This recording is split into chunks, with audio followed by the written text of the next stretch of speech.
Everyone, welcome to the stream. Thank you so much, Andrew, for helping me out there.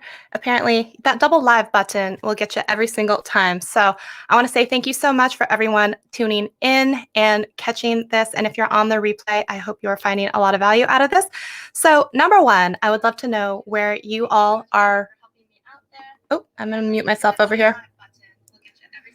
I would love to know where you are watching and listening from. So if you feel like sharing, put it in the chat so we can know how global TubeBuddy is. So welcome all the TubeBuddies to the stream. Today we're going to be talking all about niching down so you can get the right views on your videos. And if you're a service provider, even get the right clients and make more money. So for a few things, housekeeping rules, all right? So if you have a question that you would like to ask, I will try to answer as many as you can. If you put them in the Google Sheet that is usually listed in the description box, and I know our lovely mods will sometimes drop that link in the chat as well. So if you have a question, I will go to that sheet first and I will try to answer those questions. So please don't put them in the chat because it goes so fast that I can't read them. Second thing is that we will spend a little bit of time together. I want to lay it out for you. We're going to do about a half an hour in some presentations and some information, and then we'll reserve the second half so that we can go through all kinds of questions that you have. So like I said, put your questions in the form, and I will definitely get to them there. Third, if I don't happen to see your comment, it's because once I do the slides and it takes over, it fills the entire screen and I can't see anything, including chat. So don't worry, I will come back obsessively and read all of the comments after, but just so you know, I am not ignoring anyone on purpose, okay? So I think we've got all of the housekeeping out of the way. Let's go ahead and move on. If you don't know me, my name is Shelly. I have a channel called Shelly Saves the Day. I do YouTube Explained Simply and video editing made easy. And on my second channel, I do talk about everything vertical video related. So if you're interested in that, come hang out with me over there. So now I am going to, I saw South Africa, I saw London. I love it when we do a live stream and I get to see where everyone is from. So I'm going to load up my presentation here. And then just know that as soon as I do this, I won't be able to see you guys anymore. Just FYI. So let me play on this one.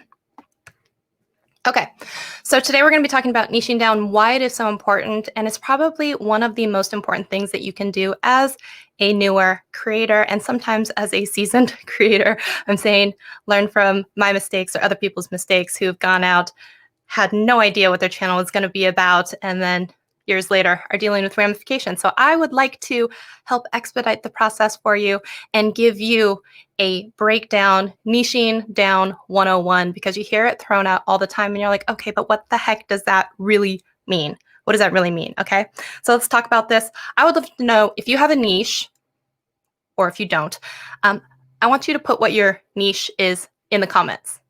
So I would just like to occasionally look over and scroll and see if there's a niche. And we're going to talk about this. So first, we're going to play a game. It's a little brand association game. So here are some companies that when you look at them and you think about them, you may or may not realize that they actually have a niche. So the first one is Dove, right? So when you think about Dove, what are some things that come to mind? So for a lot of people, it's going to be like sensitive skin and, you know, gentle, stuff like that. But a lot of what they have done in their identity is they have built an entire brand around loving the skin that you're in, but also kind of catering to female skin. If you haven't really caught that, you know, they had the Love the Skin You're In campaign, and they're not usually, when you think about them and associate with them, you're probably not thinking this is for guys, right? So we're gonna say Starbucks. So when beauty for women over 40. I saw every once in a while I see a thing, but it's only because I'm watching on my iPad, okay? All right, so the next one is Starbucks, right? So when you think of Starbucks, what do you think of? Typically, a lot of things that are gonna come to mind, well, maybe overpriced, but coffee, right? They're not usually in the game to sell you pretty much, you know, they have coffee and hot drinks and cold drinks, but usually coffee and mediocre food. They're not trying, they didn't start as a roastery to create bagel sandwiches, but they brought that in after the fold, after their coffee houses were so popular, right? So brands can also be associated with people. So you think of MKBHD, now you think, you know, calm demeanor, lots of cool tech reviews. You think of singing? Is that for Starbucks or was that for Marquez? Yeah. So, I mean, we'll go through these really quickly, but Old Spice. Old Spice is not trying to go out there and cater to a bunch of females. Usually they even have, the commercial that said, no, this is for us. This is for our skin. This is for men. And if you think about even the hair dye that is just for men, they're not saying, hey, ladies, you can use this too. They're really trying to target and specific. Okay. So we're going to go quickly through these because we have a lot of information to get through. So the game is not the point of it. The point is, as you start to think of people, you start to think of associations with them. So you have Rosanna Pansina, who is Nerdy Nummies, right? She's very family friendly. She does a lot of baking. So it would be weird to show up and have her be doing 4x4s. Okay, so KFC, right? They started with one thing. They started with chicken and they eventually moved on to sides. They did all that stuff, right? Sephora. Sephora has a very different feel than going to a Walgreens or CVS or a Walmart, right? They're very kind of high-end, luxury, upscale. Same if you start thinking about Nordstrom, right?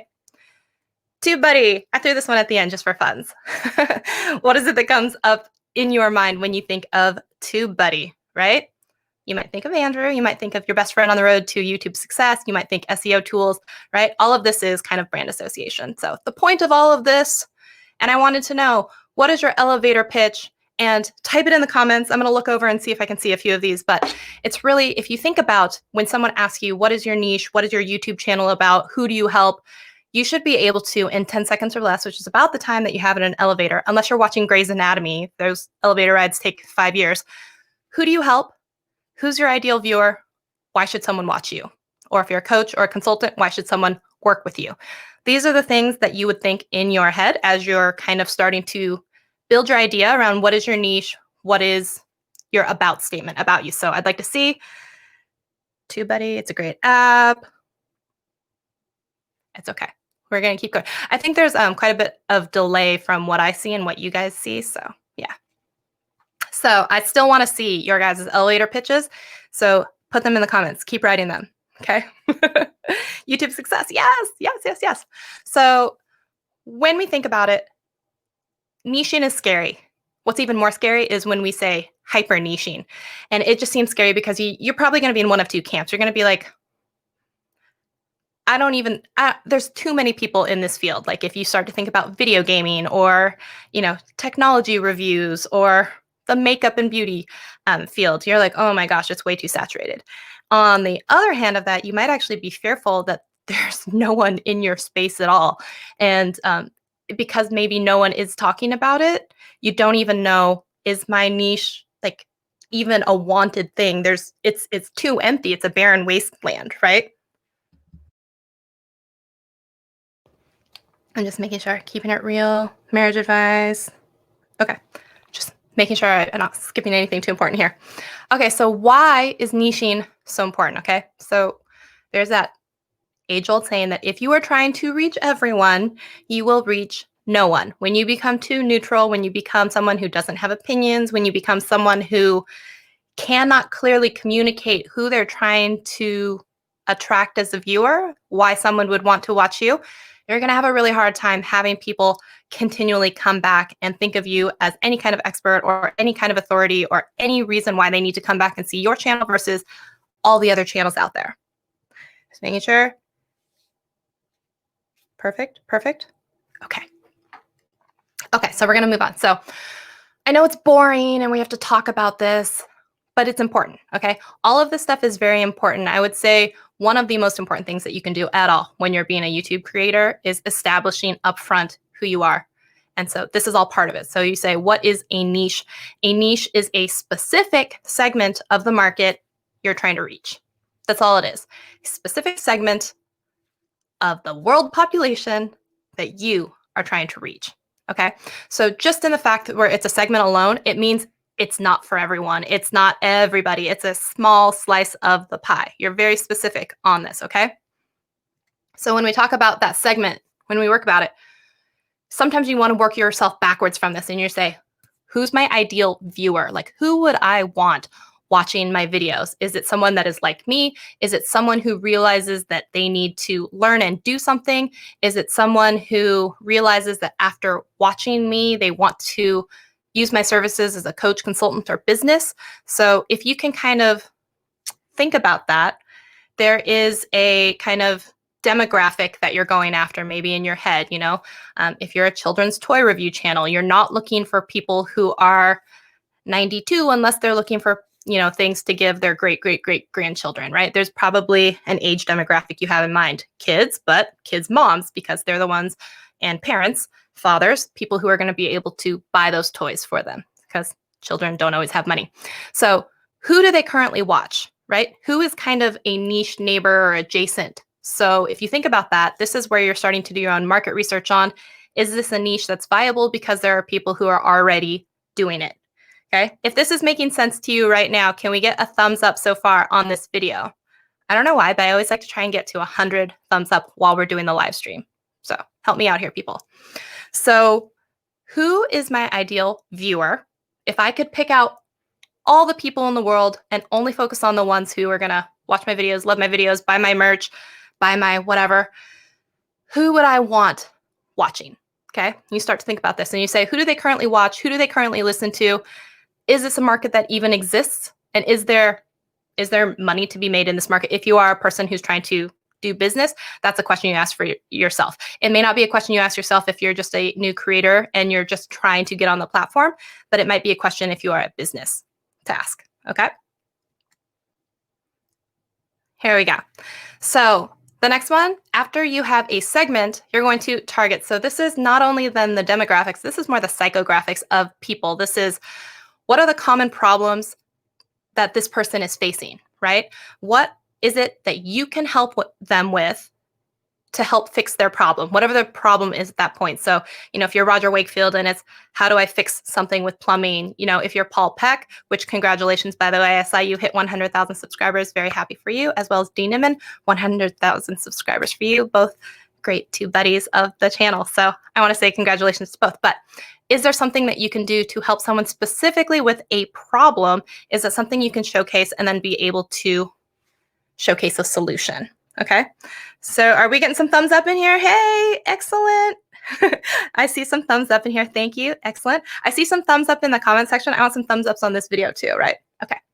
So the next thing is your positioning. This is what makes you unique and qualified and special. Okay. So this is sometimes harder for people to wrap their brains around, but this is really, sometimes you think you have a weakness, but it's actually a strength. So first of all, if you were, let's say, a diabetic, but you decided to have a cooking channel on sweets and desserts and treats that you can have that don't aggravate your condition, that makes you, one, uniquely qualified to help a specific target of customer, which is people who also have diabetes or have loved ones that have diabetes who want to be able to do something, and the problem is they want to be able to have sweets, but maybe they don't want to have it aggravate their condition, right? And then this is a place for you to come in, position yourself as an expert and uniquely qualified to be able to help people and share your expertise with them. So that if that equates to making a cookbook, having, special kitchenware, having all sorts of Amazon affiliate links, all of that stuff is then rolled into later how you make money, but the niche is cooking, but it's then actually niched farther down, hyper niched into diabetic desserts. That's not a, you know what I mean, okay? Does that make sense to you? Yes, does that make sense to you, people? Give me a thumbs up. So I would love to hear, and I would love to come back and read them. If you think you have a perceived weakness, I would love to challenge you on a way to think of it as it being a unique advantage and how you might be able to phrase that. So if you want to share that with people, I'd love to have it in the comment section because I want to come back and read all of them. Okay. So those were the three kind of areas. So you want to segment, you want to target, and you want to position, right? So I'm going to give you a whole bunch of examples if that was kind of too fast and complicated, because I think sometimes a lot of people learn best when they get to see examples of, okay, what does that really mean? So just like the diabetic cookbook and channel one, I'm going to give you a whole bunch of examples so that hopefully it is crystal clear by the time we're done with this, because this is confusing stuff. This is hard thinking hat stuff that you've got going on. And it's the work that a lot of people don't do up front. And if you can really dial in who is that segment, who's that target, what is your position, it's going to be a lot easier for you to make content and content that fits a specific narrative. And that is going to help you in so many ways. Okay, so let's talk about some common niching mistakes, okay?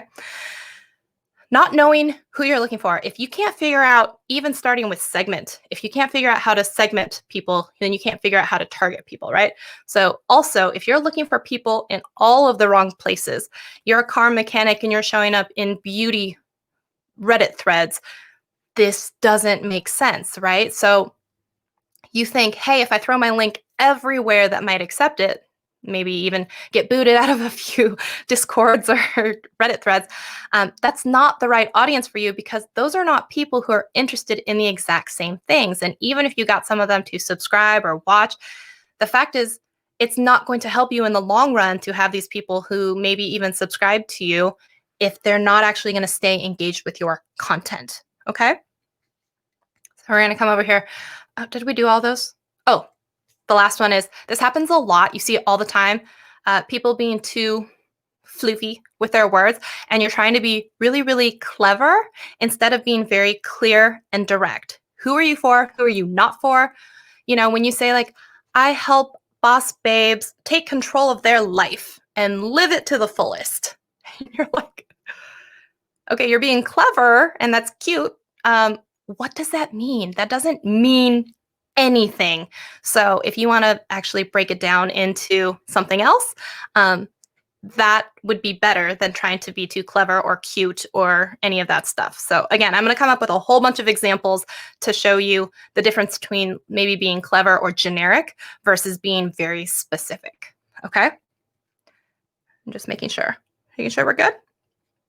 Okay, so again, common niching mistakes that you're going to find. Maybe you're a channel that already exists. You're avoiding looking in the mirror, or you're avoiding looking at your metrics. Either one, mirror or metrics. And what's funny is your metrics are your mirror. So take that for what you will. But when you look at your metrics and you see that you have 5 different types of content and only one of them does well, take the hint, okay? Or if you have 30 videos and 5 of each type of content and nobody watches a specific type of thing because you're doing variety, but they always watch the other thing, take the hint, because numbers, they don't care about your feelings. They are fact, okay? It is, what do people respond to? What do they like? What do they want more of? And if you're being one of the people who has a video on a topic that does well, and then you put out something that does like not well at all, and then you try and like just keep changing it up, you're confusing your audience, you're confusing YouTube, you're confusing just everything. And you really don't want to do this, okay? Your videos are your market research.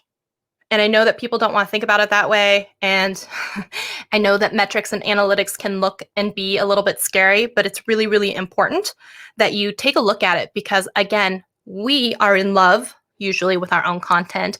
And that's when we start to say things like, I'm doing everything I can and I am not growing. What's going on? And I just heard someone say, I'm calling someone out. I'm sorry. Like I said, I'm not looking at the chat right now. I'm going to come back and obsessively look at all of these, okay? Common niching mistakes. I am going to be calling someone out here in a second. So not picking one, okay? And I know you're going to be like, do I have to pick? Do I have to? I'm just a multifaceted, wonderful individual, right? And you are that jack of all trades. You are a generalist and you are not a specialist. And so we're going to talk just for a second, but just for one moment, look at you, jack of all trades people, okay? You are not good at pivoting. You're really bad at commitment. Yes, I said it. And so here's the thing is that I get it. I could talk about web design, HTML, CSS. I could talk about phone tech reviews. I can talk about iMovie. I can talk about Instagram growth. But the truth is, if you start to look at it, okay, not only do the metrics tell you people like one type of content and probably not others, no matter what other slice of pie you want to throw into your channel, usually there's probably an entire dedicated channel to that and someone doing that extremely well. So you doing 10 things quarter acidly is not going to help you grow. Now, if it's for your own personal, like, I just want to share all this stuff and I just have a lot of things to share, that's fine. Absolutely. But if you want to actually take what you have and either make money or grow or really build your authority or be known for something, and you're going to have to pick something, stick with it, build that authority, and then bring in more into the pie later. Okay? So, did someone say I'm calling you out? Okay. So, here is here are some examples, okay? So you could say, I own a salon, okay? And so people would be like, puppy salon, grooming salon, right? And even if you say, I cut hair, versus being very specific, I do historically accurate men's grooming for film actors.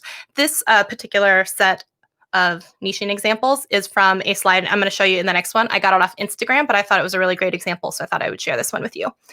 I do hair for TV reporters that need to look good in all weather conditions. Okay. Still doing hair, maybe still salon owner, very specific on who they're targeting. Okay. I do transformation specialties for women after major life changes. Usually they're talking about a lot of weight loss. Maybe they're calling out a divorce. Maybe they're getting married, something like that. Maybe they just had a baby and they're doing a mommy makeover. These are very specific types of feelings and audiences, right? They have a target, they have a segment, and what makes them maybe uniquely qualified is they only do that. Okay. So I hope that makes sense for you, this one. And then you're going to be like, is there an audience for that, right? Because we talked about you're in one of two camps. Maybe you're like, maybe there's no audience at all, or maybe there's too many. Hairstylists, there's too many. These, you're like, is there any of that? So here's some numbers that they had. So 136,000 actors. Who knows how many of them live in LA, but 55% of them male. They might be looking for something like that, right? 50,000 reporters. Maybe that's something where you start to charge a high premium because you get flown out to places to work on people. Or a lot of the time, a lot of people are being sent on location to where things are happening. Washington, D.C., whatever. You could be stationed there. That's what you do. That could be your clientele, okay? There are 900,000 basically divorces a year. Who knows how many of those in what countries? But I'm saying there's probably nowhere that you can't go that women or men aren't going through some sort of life transformation and might want that kind of service. So those are just some examples. That was from Jonathan Stark, but it was on the Future Instagram. So if this is making sense to you, can you give me a thumbs up in the comments and on this video? Yes, yes, yes. So again, niching down, because a lot of people learn from examples. I'm trying to give you as many as I can. You could say you're a tattoo artist, or you could say, I do cover-up specialties for people who have, whatever, really bad decisions when they were younger, or someone did something and it just doesn't look great, or it's a painful memory and they want to change it into something else. Someone who does portraits amazingly, and that's what they do, and it's very realistic when it comes to face, right? You've got cultural specialists, so like the Samoan body tattoos, or maybe the ones that are more Japanese in style, where there are people who train especially only in that category. So if you come to them and be like, I would like a Celtic cross, they'd be like, yes, because that's all I do, right? And then someone who's really good at calligraphy, writing, lettering, usually you're not going to come to them with draw the Wizard of Oz or something very, something different than lettering, right? You're a TubeBuddy stylist, Andrew. Every once in a while, I see my name. And then okay, so you are a fitness specialist. This is probably one of the biggest categories if you think about fitness, right? And so if you start thinking about this, the needs of certain people in fitness, completely different. So if you're someone who wanted to, these are my examples, they're not fantastic, but I'm saying as an example, you could be someone who specializes in like college football athletes who are getting ready to go to NFL Combine and trying to get, into the draft. So they have a very specific workout routine. And if there's someone who's specialized in that, I always kind of tend to think of Miss Congeniality when they have the pageant coach, but something like that. It is very specific. It is still in fitness. Okay. So you have someone who's maybe a first-time mom or maybe a fifth-time mom, and they're trying to get back their body after baby. They have very different needs than someone trying to be a football star, right? Or a ballerina has extremely different needs than someone who's trying to be a vegan strongman, or just a strongman in general. So if you think about that, when you say, I'm going to come back and read later all the niches later, but if someone says, I'm in fitness, I'm going to challenge you to be like, what kind of fitness? And not only that, even if you're someone who is fitness, we all know there are some of us that like that person who's like, you're doing amazing, your body placement is fantastic. And then there's the other person who's like, that wasn't even a real push-up, give me 15 more, and is yelling at you, right? So people know what they like. And just because you're in fitness, it doesn't mean that you're going to apply to everyone who wants to get fit. So I hope this is making sense to you. Here are the benefits of niching down, okay? So if you are niching down and you're a hyper specialist or just way more niche down than you were before, you are the only one versus being one of many. So what that means, you have a specialist advantage. So if you were someone who maybe doesn't have great eyesight and you decided, hey, I'd like to go have LASIK, would you go to an ophthalmologist who last week was doing eyeglass fitting, and then the week before that was fitting someone for contacts, and then last week did a LASIK surgery? Or would you go to the Center for LASIK Surgery and that's all they do every day is laser people's eyeballs, and that's it, right? You would probably, even if it ended up costing a little bit more, you would probably want to go to a specialist because it's like, that's all they do. That's all they've seen everything. And I want to go to the person who knows what they're doing, right? Just like you can buy sushi at the gas station, you can buy sushi at a really nice Japanese restaurant. Which one? They both happen to sell food. It both happens to be sushi. But do I want to buy my sushi where I can also get my bag of Tim's Cascade chips, which are the best chips if you haven't checked those out? Okay.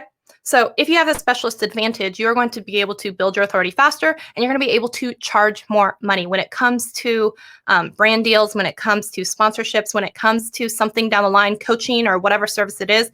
You're going to be always able to charge more money as a specialist than a generalist.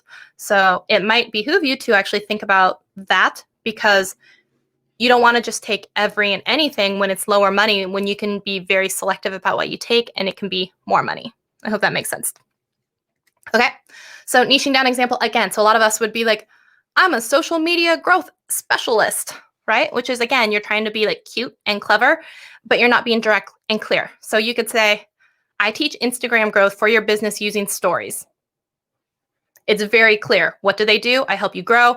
I do it using Instagram stories, right? Just saying that you're a gymnastics coach, you may be doing it at the little gym, which if you guys don't know, gymnastics is like, it's like for preschoolers, versus, you're Bella Caroli and, you have Nadia Comaneci coming to the Olympic training facilities so that you can compete at the Olympics. Like, these are very different audiences, and just saying, hey, I happen to be in fitness, or hey, I'm a sports coach, or even, hey, I teach and coach gymnastics is not the same, because these are not the same audiences. Okay. So the principles of niching down are: establish who you are for and who you are not for, and realizing you don't have to be for everyone, and you need to be okay with that. It's really hard, especially for people who want everyone to like them and want to feel understood and seen. This is one of the truths that you have to learn early on. If you're a vegan bodybuilder, right, you're not going to show up in the places where people are talking about the ways that they can count macros and stuff from keto and eating meat, right? Those are not your people. So stop trying to convince them, change their mind, whatever it is. Help the people who want to be helped with what you are specializing in. I hope that makes sense, right? And again, so if you then have your segment, your target, all of that stuff, you have your specialized audience in mind, then that helps you create your specialized content, and that helps you create your specialized marketing. So in your head, you think, hey, if I'm a vegan bodybuilder, because that's my ideal client, what kind of videos did they need to see on my channel? They need to talk about, how plants break down in muscle recovery type stuff. I choose the worst examples, y'all. I choose the worst examples. Insert really good example, previous 30 seconds. Okay. So I hope that is a good idea for you. And so your next steps would be: write out all your video ideas in a spreadsheet. Okay. Follow the data that you already have. Think about, what are you good at and what you're passionate about, because a lot of the time they're not the same thing. Okay. So I can be really good at teaching people how to build a website. I'm not passionate about that. I could make a whole bunch of tutorials on it, but I'm not passionate about that. So it doesn't mean that I should just make those videos because I can. Because if you're not really caring about the content that you're making, it's going to be pretty apparent. and people aren't going to want to watch that because it's not genuine. So again, think about, it's not just the easiest, but maybe it's what you're actually passionate about. Okay, I hope that makes sense. And then you say, when in doubt, phone a friend, because a lot of the times we have blinders on, we don't know, like, what am I good at? What am I known for? And that's where you ask a friend and you say, Andrew, Beanie, help me out. When you think of me and you think of what I'm really good at, like, what comes to mind? And a lot of the time, other people are your mirror to tell you exactly what you're really good at, and they can explain it in ways that maybe you haven't heard before, and you're like, oh, you're right, I can do this, and oh, that makes sense, and that's actually something I should focus on. So it's really great if you can have like a phone a friend. So, and this is the last thing. I just saw this yesterday. I threw it in, as a bonus slide because Tom on the Creator Insider channel, it was his last video. And he said, these are the 4 kind of areas of success. If people have this, it kind of leads to that bullseye sweet spot in the middle of kind of YouTube success. So I thought I would share this because it's coming from someone who works at YouTube and has seen a lot of channels and everything. And it kind of ties in a little bit to what we're talking about here. So you're talking about the current supply of the content, and it can be improved upon. So is there stuff in your niche that you're like, you can do just 10% better, 15% better, and put your own spin on it? Can you go the distance without being bored? Okay, can you make 10, 15, 30 videos on this particular subject that it is going to take for you to become a niching expert? Okay, and then here's something you're actually passionate about. So something, again, that you like, can continue to talk about. There's probably something that your friends would be like, oh my God, don't get Roberto started on Star Wars, right? Because he's going to come out and tell you like for hours, or Red Romina, you're like, don't talk about Star Trek, because unless you're prepared to have a 5-hour conversation about it. So I'm saying there's probably something in your life, for some people it might be Harry Potter or whatever, that you're really crazy, stupid, excited about. And it's okay to lean into that, because if you're excited about it and passionate about it, you might be able to find an audience online. Well, you will always find an audience online that's probably into what you're into. Okay. And then, do people want to watch that? And the demand already exists, right? Are there videos on it? Do you see any? So if you can kind of have the quadrilateral of all 4 of them intersection. I tried to do this with circles, but there's only a tiny little thing in the middle. And I was like, this is a better representation. But if you can kind of think about all 4 of these things intersecting together, that's what he was saying. I've seen people with this tend to have more success. So I would say niching plus this is going to help you with success. Okay, so that is the end of the slides. I'm going to try and switch out of this. I'll come back and do, one second here, back to just me. Okay, so now that we've done that, if that made sense to you and you were able to learn something, not only throw a thumbs up on this video or in the chat, I would love to know what actually stood out to you as something cool. So drop it as a comment. I would love to read it later because, like I said, I will obsessively read the comments for the next 3 days. Okay, and then now I'm going to try and switch over to the questions. And I don't know what it was. I'm going to see here. Earlier when I looked at it, there were a whole bunch of questions, and then it seemed that they disappeared. So oh, there's more questions. So these are all new. I haven't seen them, so bear with me as I start to look at them. Here we go. As a female YouTuber, is wearing makeup a necessity to appeal to viewers, or does it all go back to the content you provide? Here's the thing is, personally, do I think that as a female, there are more hoops and jumps, like maybe to jump through because we have that in our head that we need to do that? Yes, I think so. Do we sometimes get criticized more than other people? Yes, I think so too. Here's the thing is, do not let people dictate what you need to do on your own channel. I would only do it if it's not to appeal to customers or viewers. It's if it makes you feel better, if it makes you feel more confident because you feel camera ready and you're ready to take on the world. Because sometimes you put on a certain color lipstick and you're like, I am a boss, and that's what you need for like filming. If that's how it makes you feel when you wear makeup, do it for yourself, but don't do it because you think you have to be able to be on this platform. If that's not you, if it's not authentic to you to wear that, if you don't wear it every day, if you don't like it, don't do it. Don't try and mold yourself into what you think a YouTuber should do to be successful, because you don't have to do that, okay? 1 second here. I'm going to the next question. Can you be a how-to or education channel without showing your face? Do you have any tips? Yes, you could totally be a how-to or education channel. Um, yeah, a lot of screen recordings, voiceovers. I would say things to keep it visually impactful on screen is still great. I mean, you can see Binging with Babish. I don't think he's really shown his face much, and he does cooking how-to videos, and those are some of the most viewed videos on YouTube. I know there's lots of channels that do Instagram tips or editing type stuff, and they don't show their face, and I think it's fine. I think that people like to communicate and see face to face and eye to eye with people. Yes, it's true to build a connection, but I think that as long as the information that you're sharing is relevant, is accurate, and is good, then you can still totally do a how-to tutorial channel without ever showing your face. Especially, you see a lot of them with like art, drawing, time lapses, things that keep it visually interesting. Yeah, I totally think it's not a problem if you don't want to show your face. Don't worry about it. Sorry. Let me go back here real quick. Next one is, how do I find my niche and niche down? I really hope I answered this question, and you can go back to the first half an hour of this presentation and review the material because I think you're going to find the answer there. Okay. And if you have watched that last, the first 30 minutes and you're still absolutely terrified and confused about how to find a niche, then send me a message. Okay. So here we go. I am currently stuck on video ideas. What are your best tips to get video ideas that suit your channel and know that could stand out than other videos? Okay, sorry, that was just trying to phrase that.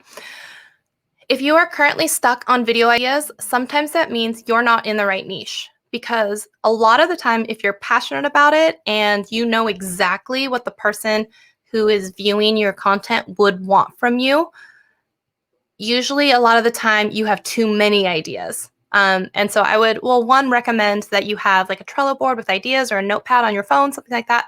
Always go back to that as a list, because you can always come back and be like, oh yeah, I meant to do this video and I forgot.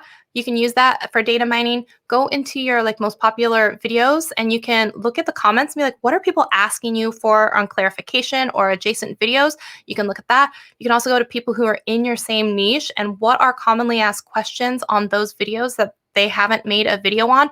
You make the video on it, and then that is actually still ideas for your own channel. Okay. Paul Peck, I was talking about you earlier. I was saying congratulations. I'm so proud of you for hitting 100,000.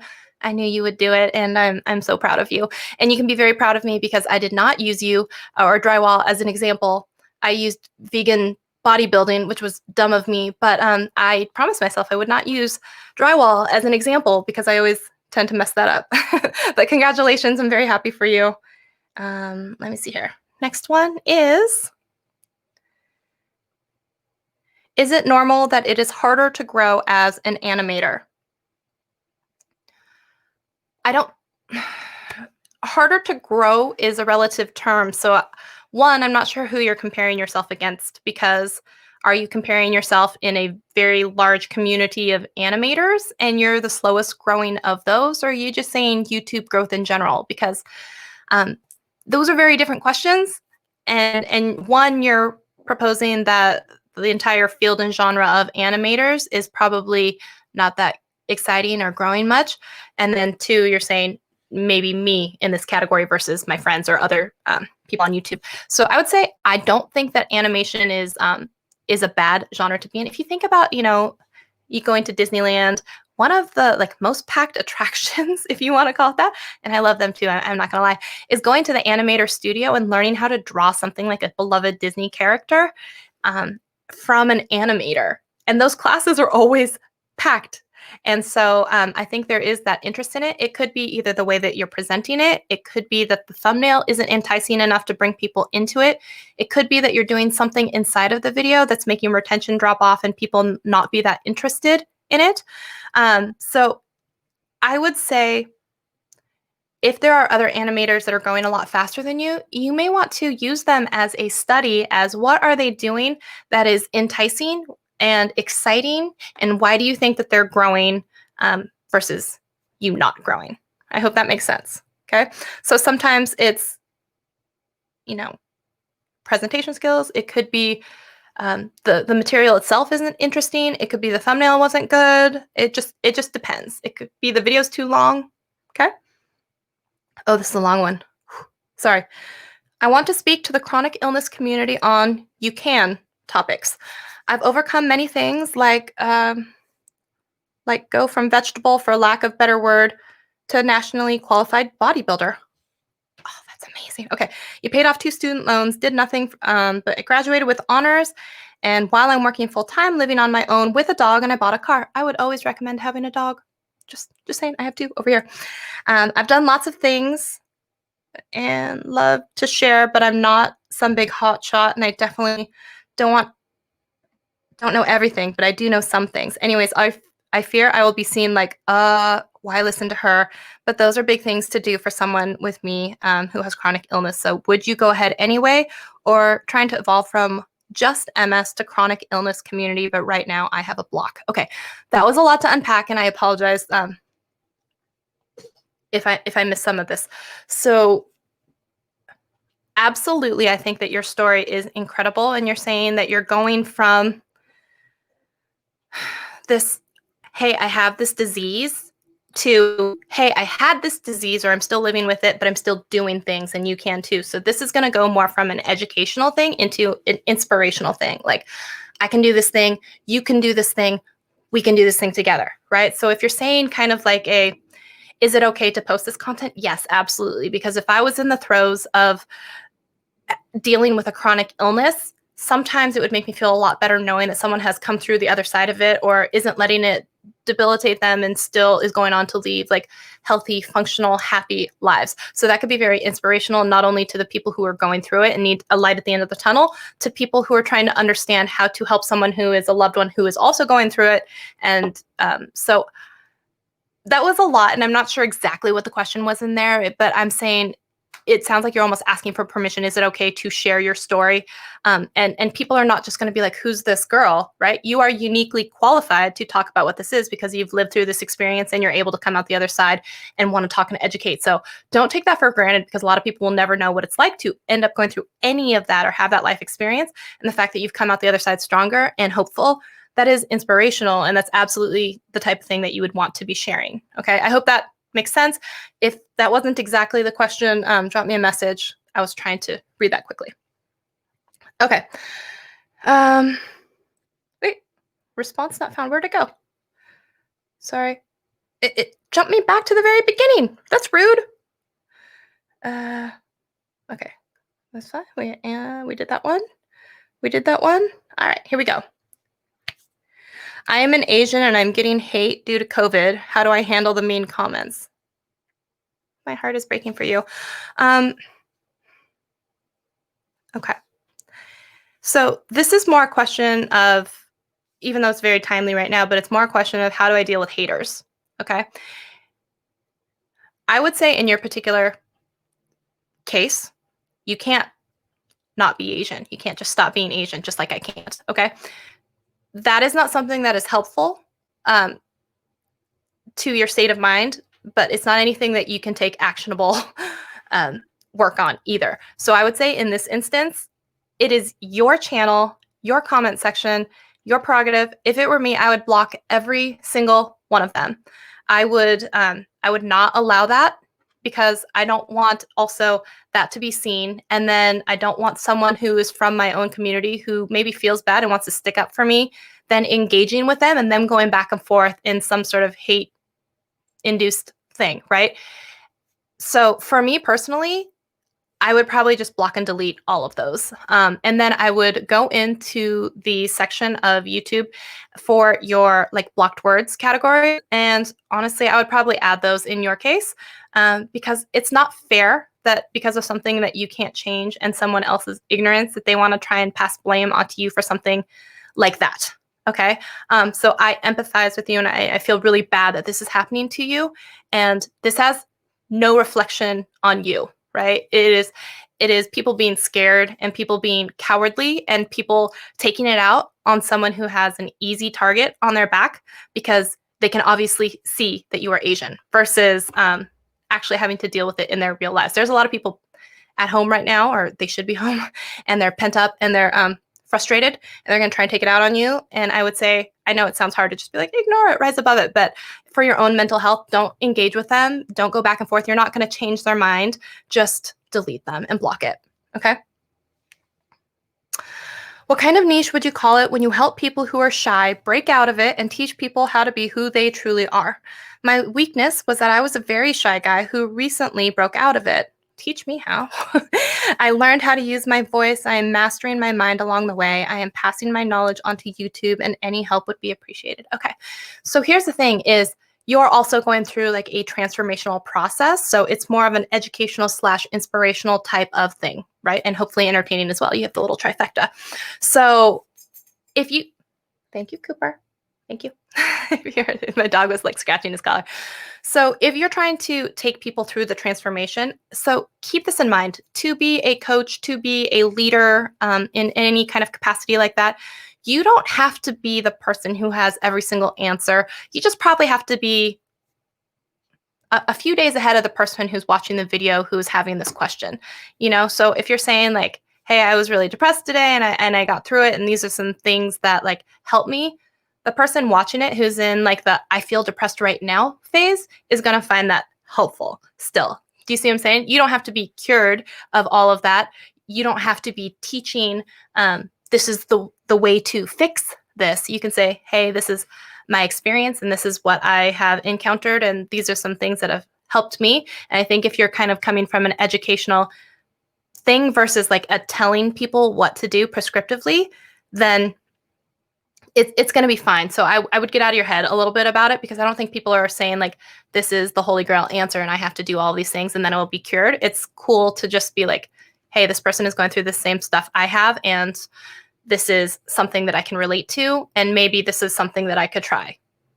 Okay. So here we go. Next one. How do you overcome the fear of judgment and just start filming? Okay. This is so true, because a lot of the comments that you think that you're going to get from haters and whatnot like that, they're actually your own fears that are realized, right? So if you're, let's say, someone who maybe earlier was saying, do girls have to wear makeup because I'm going to be called ugly? Maybe what you're really afraid of is just people are going to judge you and call you ugly. So you think, hey, maybe if I'm wearing literally armor on my face, I will have less of that. Thank you, Cooper. I'm sorry. But here's the thing. Most people who are like real haters, again, this always comes back to haters, they're not going to come up to your face and be like, I don't like you and you're ugly and you should not have a channel. Because the real people who are creating, they're consuming less and they're creating more, and they don't have time to go around and spread negativity and that judgment that you think that you're getting, which is that fear of the one that you think, you know, your worst parts of yourself that you're fearful that people are going to recognize. That's where the judgment thing is coming from. So here's the thing is, unless they're paying your bills, unless they're signing like your paycheck, what effect did they have in your life except to make you feel bad? So again, I would go back to block, delete, keep them out, have a whole bunch of blocked words and stuff like that. They're adding no value to your life. So if someone wants to try and make fun of you because you're trying to share something and you're trying to teach or explain something, that's a problem with them. That's not a problem with you. That is totally a problem with them. Okay. And I would say, you know, focus on the people who are there, who love you, who have said nice things. And one thing that I think is really nice is sometimes I'll screenshot comments like, this was the best video, it helped me do this. And, you know, this was amazing. And I think you're awesome. I take a whole bunch of screenshots of those and I throw them up in an album so that when you're really starting to feel down about yourself, like, I don't even know why I do this. I do this all the time. I don't know. I still make videos. No one watches them. And I go to this folder that says like, your video was the best. This was the best teaching demo that I've ever seen. You know, stuff like that, that makes you feel good. And when you need that dopamine hit because you're feeling a little depressed, go back to that file folder and have all of those people basically showering you with love. You can also go into the word cloud sometime, which I love to do on videos. It's like tutorials. I'll do that. It's a TubeBuddy feature and it will give you a word cloud. And it's like helpful, thankful, magical, whatever like that. The words that are used most are the biggest. And it's just kind of a cute, quick visual reminder that you're helping people. So that should make you feel good. Okay. How long do we have? We have a few. Okay, we have a few minutes. Okay, I'm trying to get through these. There's still a few more. What if I were to do different things, like a gaming video one day, a clothing video the next day, and a story time video after that? Fine, do what you want, but don't expect to grow quickly. If you want to buckle down and you actually want to build authority, you want to grow a subscriber base that is like loyal and actually like anticipates each video that comes out, don't do that. Throw up different videos on different channels. I'm talking from experience, okay? When I first started, I literally said in my intros, I would be like, growth hacks, or no, I was like, tech tips and beauty videos and an iMovie. If you like that, like which one? You know? Do my replies to YouTube comments count as engagement, or is it only the viewer? Like, yeah, all engagement counts. So yeah, I would always reply to someone's comment. Try to reply to everyone as much as possible. Use canned responses if you think it'll get through the ones faster. I think it's so helpful, especially, I know Dee and Nick Nimmin gave me this, especially if there's a new video that answers a question. Like I had a how to make a subscribe button version 1, but then I did a new one. So anytime someone comments on the old one, now I can go in and say V2 as a TubeBuddy quick shortcut, and it sends them and it has the link to the new one. I'm like, that's awesome. Check out the new video, something like that. Okay. But yeah, absolutely. Because not only that, when you like heart a comment, when you like a comment, all that stuff, the person who sees it is going to see it. And they're usually going to want to come back and see what you replied. And I would always try and end, if you can, with a question to keep it going so that when they come back, they read your response, they can do a little bit more commenting. Okay. Here's your next one. Can you talk about collabs and partnering with people who may seem like competition? It's not competition, it's collaboration, you know? And so again, you know, some space, even if you think about like YouTube help space. So, you know, you don't see necessarily Roberto battling it out with Nick Nimmin. You might see them collab, even though they're in the same space of YouTube help. You know what I mean? So stop thinking of people like that, because the people who watch one also are not always the same people who watch the other. So again, you have the target of people who want to succeed on YouTube or want YouTube advice. But the segment is still going to be a little bit different because, you know, maybe some are older and talking about entrepreneurial things and actually how to do freelance work. That's going to be more Roberto, how to think of it as a business. And you got people who want like straight YouTube advice and how-tos and tutorials and stuff like that. It's maybe going to be Nick Nimmin. You know what I'm saying? So even though it's the same core audience of people, there's still going to be people that jive with different personalities because of the way that people present content. So again, it's a lot of the same people, maybe some overlap, but there's still going to be audiences for both. I hope that makes sense. Okay. Hold on, there's one more in here. Oh, this is a long one. Okay. I have over 2,000 subscribers on my channel. I have 4,000 watch hours. When I applied for monetization on my channel, it got rejected because of reused content.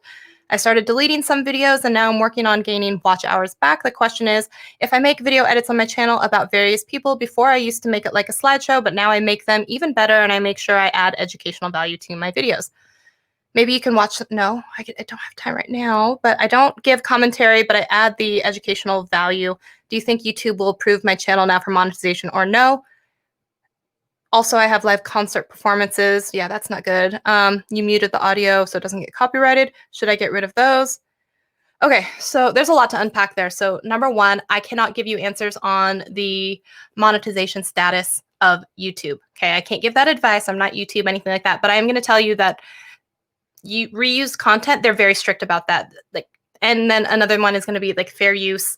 And if you don't provide commentary, if you don't provide real value, if you don't change it in some substantial way, they're also not going to want to approve you either. So if you have a whole bunch of stuff that is like that, I would take it down and start working immediately on building up your own watch hours on stuff that actually is of your own real making, because just doing a slideshow and not providing any educational addition is not going to be helpful like at all. And I wouldn't be surprised at all if they wouldn't want to monetize that. Okay. I think that was all of the ones that were in there. I'm going to just take a quick scan through some of these.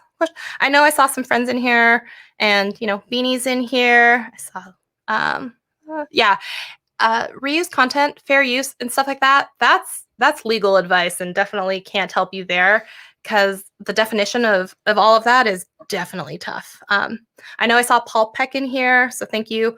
If you guys haven't also checked it out, there is an entire Discord community for TubeBuddy and like the community forums and all that good stuff. There's lots of great information that's being shared with all sorts of people who are using TubeBuddy. I would highly recommend you go check that out.